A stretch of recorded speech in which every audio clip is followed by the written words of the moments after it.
Perkenalkan, nama saya Muhammad Fiku Werdiansyah dengan NIM 2021-756 dari kelompok 8. Pada video kali ini, saya akan menjawab pertanyaan dari kelompok lain tentang perusahaan Nestle. Yang pertama, saya akan menjawab pertanyaan dari Novika Wulandari dengan NIM akhir 753 dari kelompok 2. Pertanyaannya, apa strategi Nestle dalam membangun hubungan yang berkelanjutan dengan petani dan pemasok mereka, serta memastikan bahwa mereka mematuhi standar keberlanjutan? Baik, Nestle memiliki strategi yang komprehensif untuk membangun hubungan yang berkelanjutan dengan petani dan pemasok mereka, serta memastikan bahwa mereka mematuhi standar keberlanjutan. Strategi ini mencakup 5 pilar utama. Yang pertama, kemitraan. Nestle bermitra dengan petani dan pemasok untuk mengembangkan program-program yang menguntungkan semua pihak. Program ini mencakup pelatihan, pengembangan kapasitas, dan dukungan keuangan. Selanjutnya, pembangunan kapasitas. Nestle membantu petani dan pemasok untuk meningkatkan keterampilan dan pengetahuan mereka. Hal ini dilakukan melalui pelatihan lokakarya dan program pendidikan lainnya. Selanjutnya, sustainable sourcing. Nestle berkomitmen untuk mendapatkan bahan baku dari sumber yang berkelanjutan. Hal ini dilakukan melalui penerapan standar keberlanjutan yang ketat dan kerjasama dengan pemasok yang berkomitmen terhadap keberlanjutan. Selanjutnya, akuntabilitas. Nestle bertanggung jawab atas dampak sosial dan lingkungan dari kegiatannya. Perusahaan ini melakukan pemantauan dan evaluasi yang ketat untuk memastikan bahwa standar keberlanjutan dipatuhi. Untuk contoh spesifiknya dari strategi Nestle dalam membangun hubungan yang berkelanjutan dengan petani dan pemasok, yaitu di Indonesia,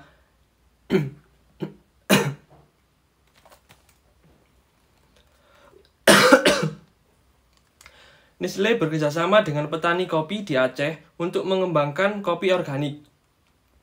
Nestle juga memberikan pelatihan dan dukungan keuangan kepada petani untuk membantu mereka beralih ke petani organik. Baik, selanjutnya saya akan menjawab pertanyaan dari Puspita Ananda dengan NIM akhir 746 dari kelompok 3. Pertanyaannya, bagaimana PT Nestle Indonesia melakukan kebijakan penempatan SDM agar sesuai dengan posisi yang diinginkan oleh karyawan, dan apakah ada standar untuk pemberian award dan punishment terhadap karyawan pada PT Nestle Indonesia? Jawabannya, PT Nestle Indonesia melakukan kebijakan penempatan SDM agar sesuai dengan posisi yang diinginkan oleh karyawan dengan menggunakan sistem talent management. Sistem ini bertujuan untuk mengembangkan dan mengelola potensi karyawan secara optimal, sehingga dapat memenuhi kebutuhan perusahaan pada PT Nestle. Sistem talent management PT Nestle Indonesia terdiri dari beberapa tahapan. Yang pertama, penilaian kinerja. Pada penilaian kinerja ini dilakukan secara berkala untuk mengukur kinerja karyawan. Penilaian ini dilakukan dengan menggunakan berbagai metode, yaitu seperti penilaian diri, penilaian atasan, dan penilaian rekan kerja. Yang kedua, ada pemetaan talenta. Berdasarkan hasil penilaian kinerja, karyawan dipetakan berdasarkan potensi dan kompetensi yang dimiliki. Pemetaan ini dilakukan untuk mengidentifikasi karyawan yang memiliki potensi untuk dipromosikan atau ditempatkan di posisi lain. Yang ketiga, pengembangan karir. Karyawan yang memiliki potensi untuk dipromosikan atau ditempatkan di posisi lain akan diberikan program pengembangan karir. Program ini bertujuan untuk meningkatkan kompetensi dan keterampilan karyawan. Dan beberapa standar pemberian award dan punishment terhadap karyawan PT Nestle Indonesia. Award diberikan kepada karyawan yang telah berprestasi atau telah memberikan kontribusi yang signifikan bagi perusahaan. Award dapat berupa uang tunai, penghargaan, atau promosi jabatan. Yang kedua, punishment. Punishment ini diberikan kepada karyawan yang melakukan pelanggaran disiplin kerja. Punishment dapat berupa teguran lisan, teguran tertulis, scourging, atau pemutusan hubungan kerja.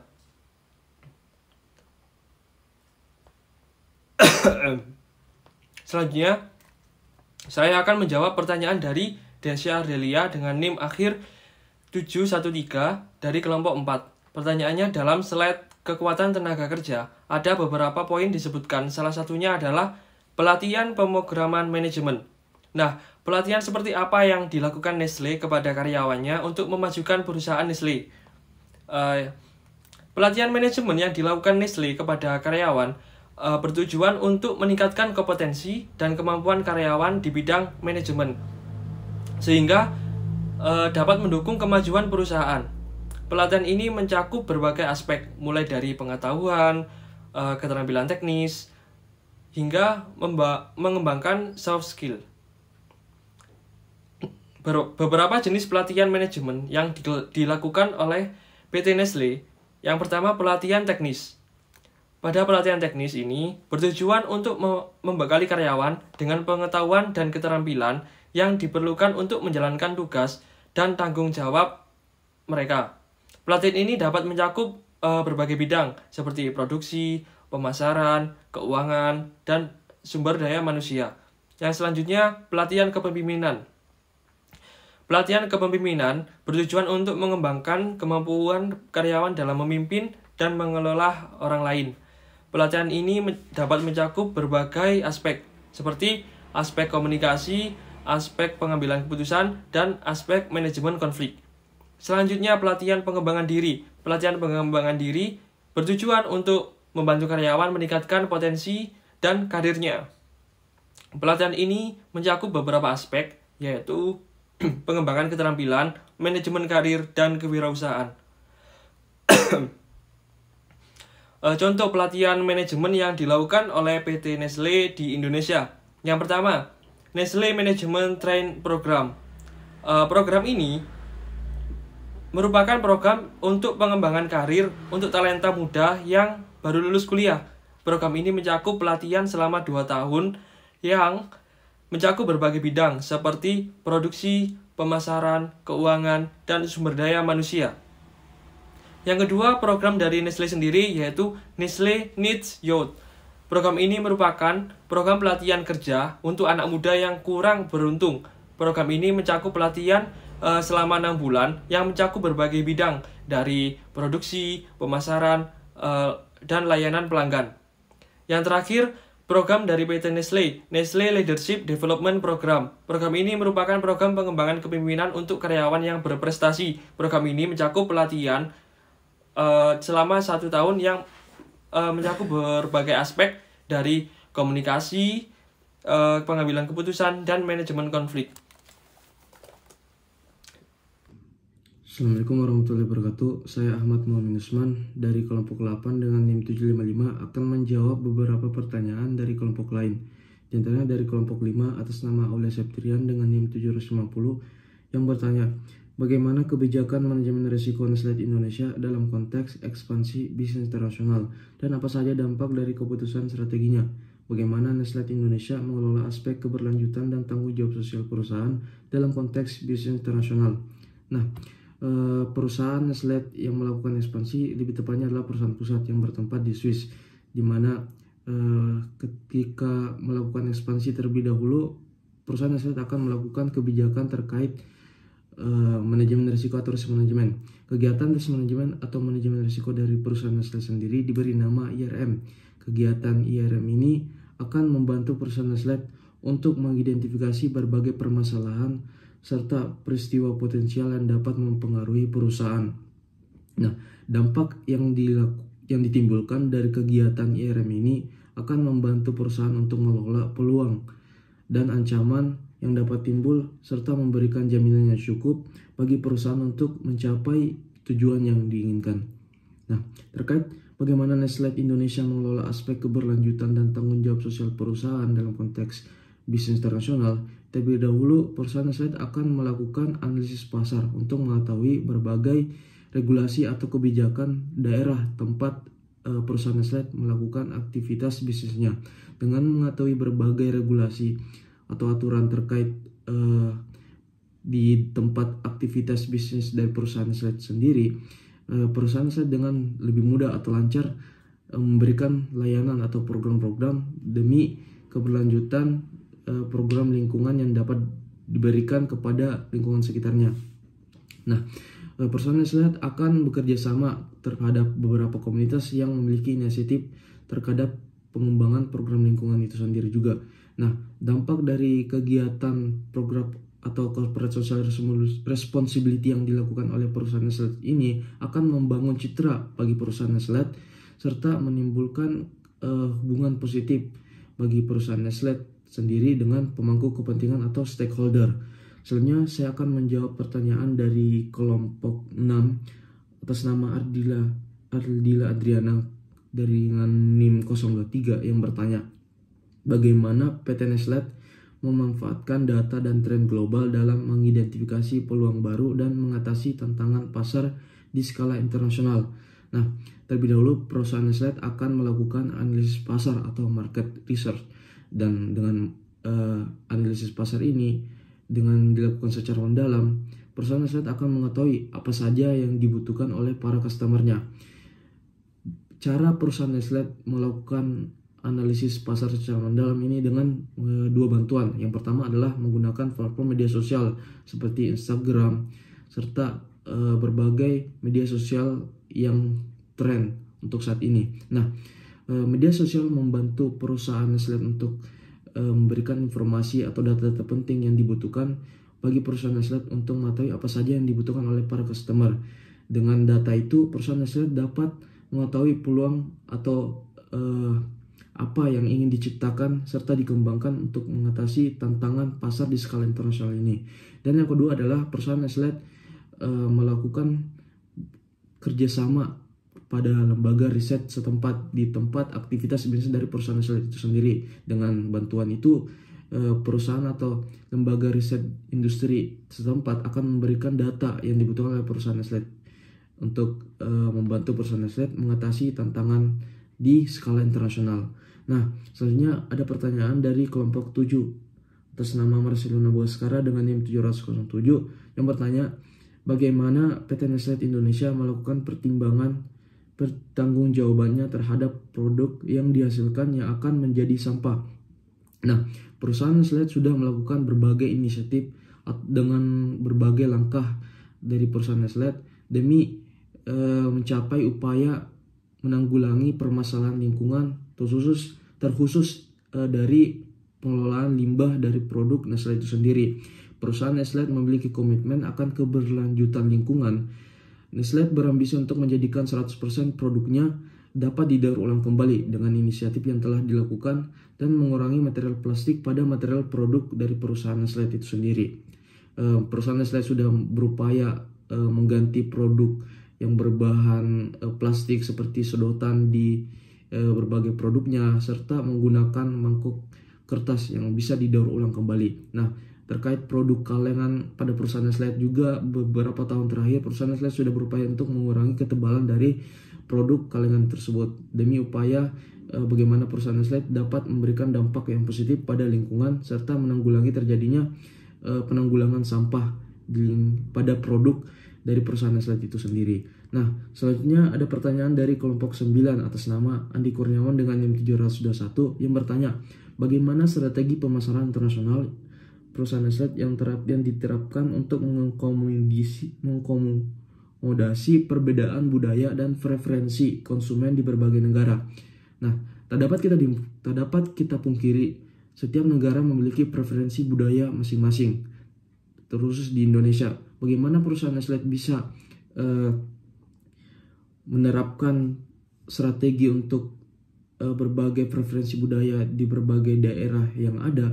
Perusahaan Nestlé akan melakukan riset secara mendalam terkait berbagai budaya yang ada di tempat perusahaan Nestlé itu menjalankan aktivitas bisnisnya dengan penyesuaian produk terhadap preferensi atau keinginan dari pelanggan atau customer di setiap negara. Perusahaan Nestlé bisa dengan mudah mengetahui apa saja yang dibutuhkan oleh para customer dengan data-data yang sudah ada. dari market research yang telah dilakukan, perusahaan Nestlé dapat mempertimbangkan berbagai hal yang akan dilakukan demi keberlanjutan bisnis ke depannya. Nah, tak dapat dipungkiri juga dalam melakukan itu, hal utama yang dilihat dari perusahaan Nestlé adalah berbagai tren atau aktivitas dan budaya-budaya setempat pada lingkup aktivitas bisnis dari proses bisnis dari perusahaan Nestlé itu sendiri. Halo, assalamualaikum warahmatullahi wabarakatuh. Perkenalkan, nama saya Muhammad Afliansyanto dengan NIM akhir 708 dari kelas N. Saya akan menjawab untuk pertanyaan dari kelompok lain. Yang pertama untuk kelompok 10. Apa saja produk Nestlé yang paling populer di Indonesia? Berdasarkan data penjualan, untuk produk Nestlé sendiri yang paling populer di Indonesia adalah yang pertama susu formula Denko, yang kedua kopi Nescafe, yang ketiga teh Nesti. Untuk pertanyaan dari kelompok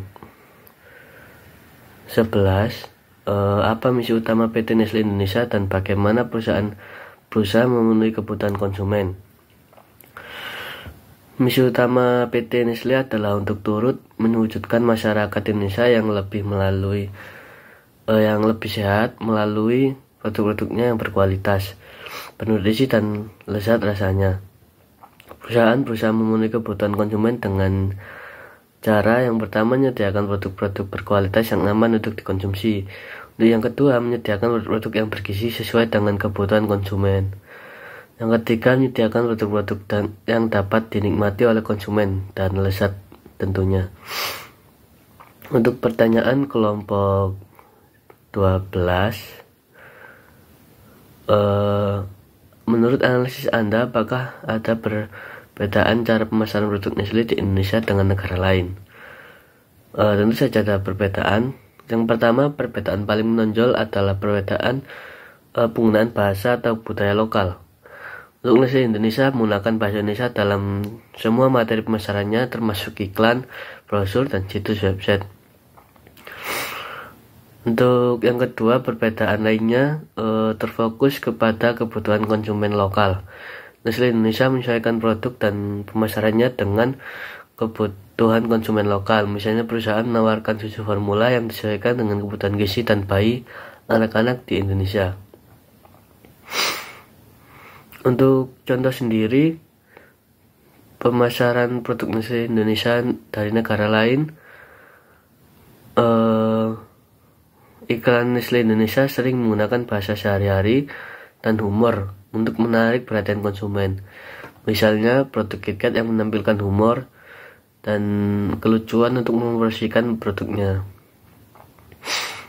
Dan juga tentang promosi, Nestlé Indonesia sering menggunakan atau mengadakan promosi khusus untuk menarik konsumen.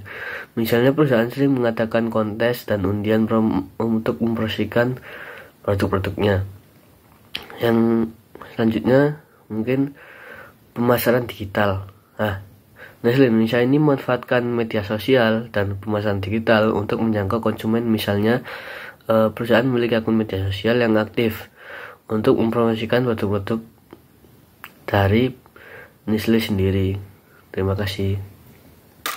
Assalamualaikum warahmatullahi wabarakatuh. Saya Muhammad Basyan Nasrullah dengan NIM I741 akan menjawab pertanyaan dari kelompok 14. Dalam pertanyaan, bagaimana PT Nestlé Indonesia merespon secara konkret terhadap perubahan lingkungan makro eksternal yang mungkin mempengaruhi strategi pemasaran mereka? Apakah ada langkah-langkah spesifik atau adaptasi tertentu yang telah diimplementasikan? Maaf, saya tidak dapat memiliki informasi terbaru mengenai langkah-langkah spesifik atau adaptasi yang telah diimplementasikan oleh PT Nestlé di Indonesia. Dalam merespon perubahan lingkungan makro eksternal, seringkali perusahaan ini dapat menyesuaikan strategi pemasaran mereka, memantau tren konsumen, kebijakan, dan pemerintah, dan faktor-faktor ekonomi. Assalamualaikum warahmatullahi wabarakatuh. Saya Muhammad Basyan Nasrullah dengan NIM I741 akan menjawab pertanyaan dari kelompok 1 dengan pertanyaan, dalam analisa SWOT tadi bagaimana Wegnes disebutkan bahwa tahun 90 perusahaan sempat goyah. dikarenakan anak muda tahun itu lebih memilih perusahaan pesaing. Siapa perusahaan pesaing itu dan bagaimana PT Nestle dapat menarik perhatian konsumen lagi? Untuk mengenai informasi perusahaan pesaing yang menjadi pilihan anak muda pada tahun 90, tidak ada dalam data yang saya miliki. Untuk menarik perhatian konsumen lagi, PT Nestle ini dapat mempertimbangkan strategi pemasaran yang inovatif, pengembangan produk yang sesuai tren, dan meningkatkan keterlibatan konsumen melalui media sosial. Assalamualaikum warahmatullahi wabarakatuh. Saya Muhammad Pascan Nasrullah dengan NIM AIR 741. Di sini saya akan menjawab pertanyaan dari kelompok 14 dengan pertanyaan bagaimana PT Nestle Indonesia merespon secara konkret terhadap perubahan lingkungan makro eksternal yang mungkin mempengaruhi strategi pemasaran mereka. Apakah ada langkah-langkah spesifik atau adaptasi tertentu yang diimplementasikan?